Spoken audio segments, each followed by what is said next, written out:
Professional tennis players cheat, openly and on a regular basis. Stefanos Tsitsipas, cheater. Coco Gauff, big cheater. Rafael Nadal, one of the biggest cheaters the game has ever known.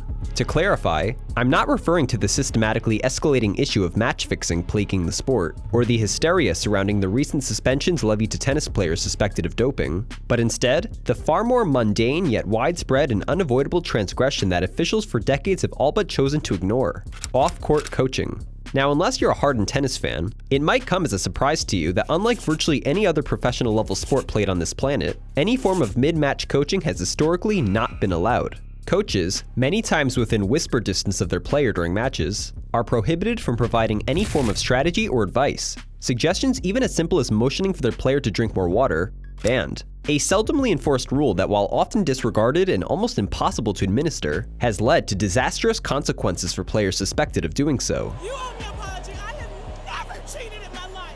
That was until very recently, when in 2022 the 4 Grand Slams agreed to trial off-court coaching following experimentation done by the ATP and WTA in a similar fashion. A potentially landmark rule change that, despite closing one loophole, theoretically opens the door to a host of other potentially serious logistical and ethical issues posed by removing the final barrier that separated not just player from coach, but tennis itself from its famed reputation as the last remaining gladiator-esque major sport. Now, to fully understand why this rule change is such a big deal to the tennis community, let me remind you that the championships Wimbledon only just last year begrudgingly allowed women to wear non-white undergarments beneath their standard tennis whites after 145 years in operation. In essence, tradition is everything to tennis purists, including the historical notion that a match's outcome is to be derived solely from the singular physical and mental efforts of the players on court themselves. A true-to-life version of chess where a player is forced to act as commander, strategist, and executor simultaneously. The uniquely isolated set of circumstances of which has crowned champions not just for their inherent playing ability, but mental strength to persevere and push through even the worst of situations using only their own thoughts. At least, that's how it's theoretically supposed to work. In reality, it would be generous to call mid-match coaching from the stands an open secret. It's blatantly obvious, many times even to the on-court officials responsible for enforcing the very rule. After all, it's admitted to as much. Tony Nadal, Rafael Nadal's uncle and longtime coach, has openly stated, "I talk to Rafa during matches. I know that it's not allowed, but I think at my age I have nothing to hide." Add to that top 3 player Stefanos Tsitsipas, who similarly said, "In my case, it has always been part of how I do things when I'm on the court."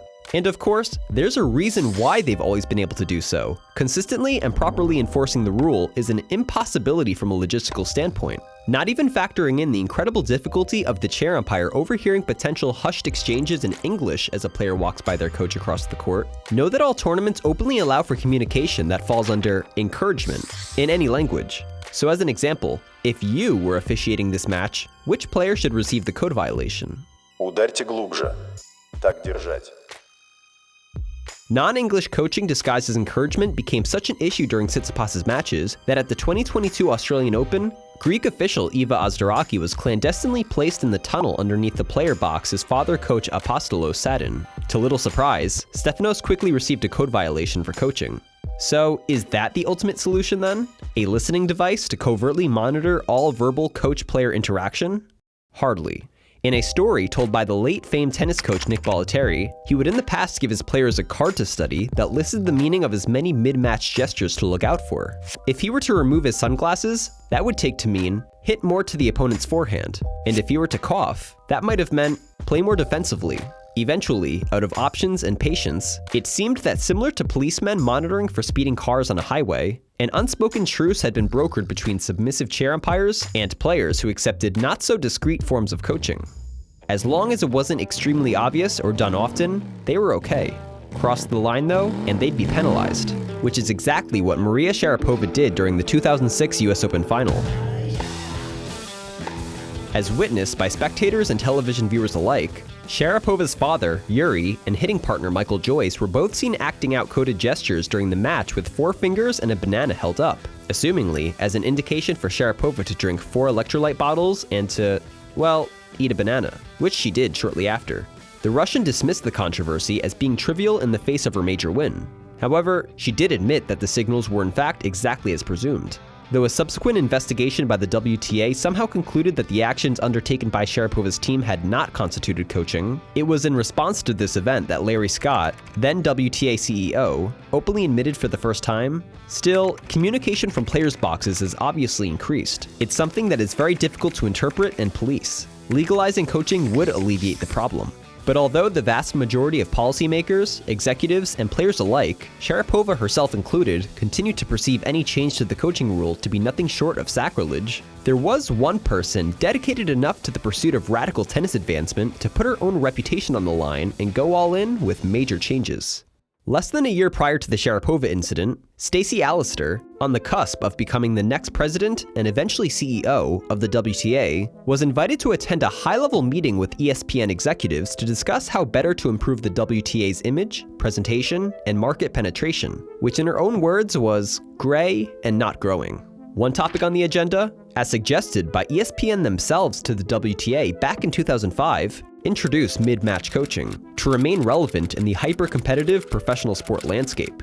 As Stacey would later attest to in a 2017 interview, the ESPN meeting and further contemplation provided definitive clarity. If it's already being done, why not make it part of the show? As a result, included as part of the organization's Roadmap 2010 master plan, a seismic initiative aimed to make the struggling women's tour more fan and television friendly, the WTA pioneered and set about testing the concept of legal mid-match coaching.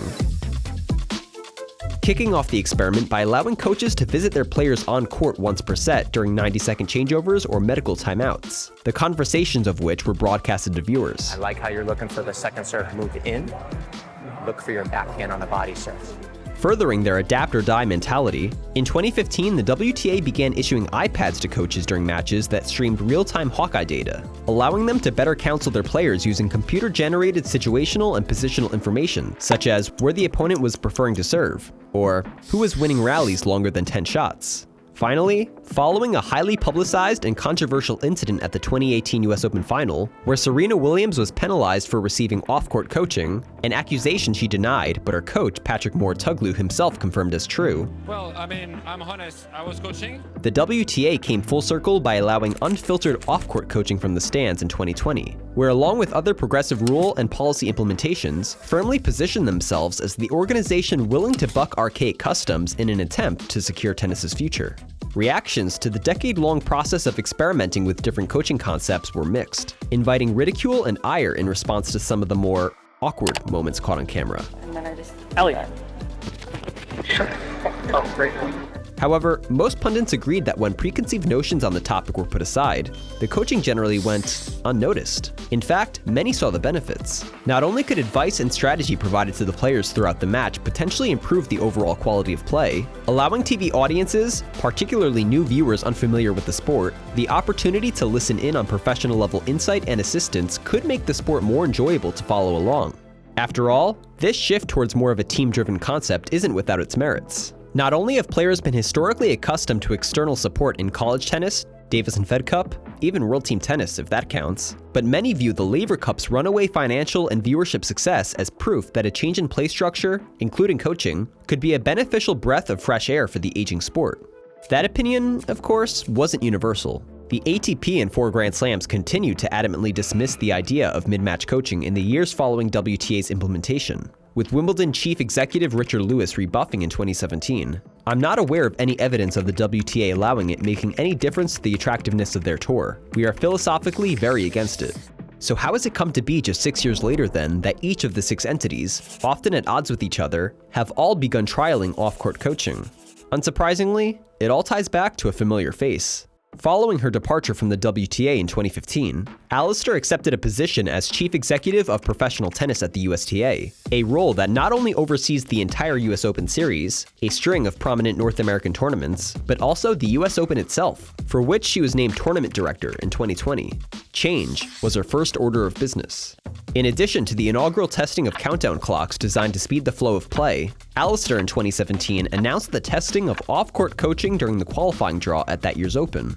Though the concept of on-court coaching in a Grand Slam environment, similar to the WTA at the time, was considered to be too avant-garde by other Grand Slam officials and the ATP Player Council, she claimed, there was support for her to try it from the stands. And despite initial trepidation from critics, fans, and players themselves, research found that 90% of eligible qualifiers used some form of off-court coaching when available. Eventually, following a pandemic-fueled rise in off-court coaching infractions aided by a lack of crowds, coaches whose masks concealed their lips, and an absence of line umpires, who would normally report the rule breaking, replaced by Hawkeye Live electronic line calling, like dominoes the ATP, Australian Open, and recently French Open and Wimbledon all began trialing variations of off-court coaching, putting a definitive end to the long-standing hypocrisy surrounding mid-match coach-player communication, while also reformatting an antiquated rule to increase televised tennis appeal. This is a good thing, right? Not so fast. As printed within the current WTA official rulebook, the main written rule to this current off-court coaching convention followed by all entities is as stated. Brief verbal coaching is allowed only when a player is at the same end of the court as their designated player coach box. Consider that first part, brief verbal coaching. What's considered brief? As printed in the New York Times, a few words and/or short phrases, but no conversations are permitted. Okay, but how does one define a conversation? I ask because I want you to take a listen to this exchange that recently took place between Carlos Alcaraz and coach Juan Carlos Ferrero at the 2023 Cincinnati Masters, whose back-and-forth dialogue clocked in at 20 seconds. Serve, his first serve, and his forehand in comparison to the rest of the week. Offered up by Dean Goldfein, traveling coach of Ben Shelton, it's a little ridiculous, just from that standpoint, just a big gray area.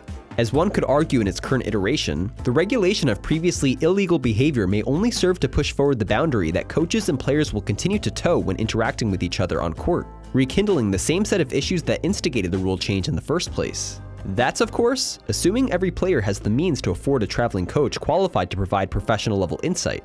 Spoiler, most can't. Unlike the small group of A-listers most commonly seen on TV, whose player boxes struggle to contain the numerous top-tier coaches, physios, trainers, hitting partners, and more, it's rare to see a player ranked outside the top 1 to 200 traveling full-time with any staff, as the bare minimum expense of $45,000 to $75,000 for yearly salary and travel cost for one coach proves impossible for most lower-ranked players struggling to even feed themselves. Seriously, according to a review compiled by the ITF in 2013, the break-even ranking needed for male players to meet just the cost of associated food and travel for themselves, coaching not included, was 336 in the world. Women fared worse with a break-even ranking needed of 253. Tennis income inequality set aside, the point here being that rather than leveling the stakes by removing mid-match coaching penalties, the one rule that kept intact tennis's reputation as a gladiatorial contest in which players were required to problem solve under pressure on their own, the on-call assistance provided by a top-ranked player's coach could be the deciding factor in a close match against a financially worse-off opponent.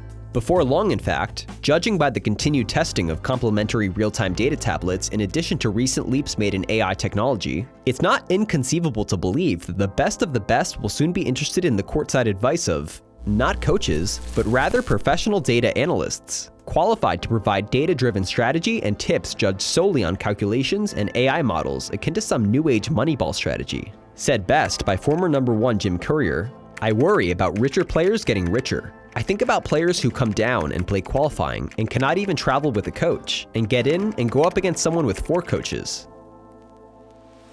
Off-court, on-court, mid-match coaching, whichever phrase or mechanism of action prevails following the governing body's trial period until inevitably put into law, it's short-sighted to believe a public consensus will soon be drawn as to whether coaching belongs in professional tennis matches, at least for the near future. While many continue to hold high opinion of tennis's non-compromised traditions and resistance to change in contrast to the modernized world that envelops it, it's also beyond doubt that that mindset is, to at least some extent, suppressing the sport's ability to grow and remain relevant in the eyes of consumers. Similar to the initial hatred of tiebreak deciders, disdain of giant video screens, and distrust of electronic line judge technology, audiences likely again will give this too a pass for the sake of advancement. But how far is far enough? Players have only just recently stomached the installation of shot clocks which moderate everything from service, warm-up, and soon bathroom break timing, thank God. But judging from claims made in interviews and testing done at events like the ATP Next Gen Finals, it's not outlandish to believe we may just see a radicalized near future consisting of shortened sets, no ad scoring, best of 3 sets Grand Slam men's matches, and more if research continues to suggest further growth and sustainability of the sport as a result of change. Of course, even after watching this video, I wouldn't blame you for thinking how absurd I am to even consider any of these as real possibilities. Well, I'll just leave you with Stacey Alister's final thought on the matter. These changes made thus far are baby steps. These are nothing. As a matter of fact, one of these changes I've hinted at but didn't get a chance to cover in this video has aimed to remedy another insanely bizarre rule infraction that for years generated increasingly bizarre news headlines: Toiletgate. You heard that right, Toiletgate. The loophole that allowed some particularly audacious players the opportunity to leave the court mid-match, mostly when they were losing, for what appeared to be an indefinite amount of time without penalty. From accusations of illegally texting coaches while off court, to crowds loudly booing offending players once news of which hit the major news outlets, officials have since responded with even newer rules that haven't gone down well with most. And as this all would have been way too much to fit inside this video, I've since gone ahead and made a bonus video on this story to serve as this month's episode of Second Serve, my ongoing companion series available right now exclusively on Nebula. Now, why Nebula? And what's Nebula? Nebula is a streaming service co-owned by myself and many other amazing YouTubers you've heard of that allows me to create exclusive bonus videos on more obscure, yet extremely interesting tennis topics not quite fit for the YouTube algorithm, all ad-free and censorship-free. In addition, of course, not only will you find the entire Cult Tennis and Second Serve catalog, but you'll also gain access to early video uploads, many times weeks before they hit YouTube, and full-length original series from other creators you've heard of, also exclusive to Nebula. As a creator-owned, subscription-based platform, Nebula allows creators like myself to continue producing the high-quality YouTube content you've come to expect, in addition to exclusive videos not found anywhere else, including my Nebula exclusive video on Toiletgate available today. You can access it by signing up using my special link on screen right now, and by doing so, you will get 40% off a regularly priced subscription, giving you access to Nebula for only $2.50 a month. And even crazier, this holiday season we're running a limited time promotion for lifetime subscriptions, allowing you to pay once and get Nebula for as long as both you and Nebula exist. By doing either, you'll be directly supporting myself and all future Cult Tennis content.